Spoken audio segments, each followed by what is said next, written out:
গোপন সূত্র খবরের ভিত্তিতে 100 গ্রাম ব্রাউন সুগার সহ দুজনকে গ্রেপ্তার করলো এসএসবি। মঙ্গলবার রাতে শিলিগুড়ি মহকুমা পরিষদের অন্তর্গত ঘোষপুকুর এলাকায় মডেল স্কুল সংলগ্ন এলাকায় সন্দেহজনক দুই যুবককে আটক করে এসএসবি।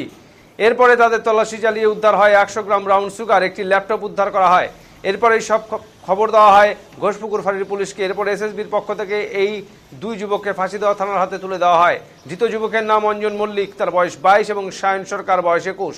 ডালখোলা এলাকার বাসিন্দা তারা। তবে এই ব্রাউন সুগার কোথা থেকে কোথায় পাচার করা হচ্ছিল তার জিজ্ঞাসাবাদ শুরু করেছে ফাঁসি দেওয়া থানার পুলিশ। অন্যদিকে এদিন ধৃতদের শিলিগুড়ি আদালতে তোলা হয়। তদন্তের স্বার্থে আদালতের কাছে পুলিশি হেফাজতে নেওয়ার আবেদন জানানো হয়।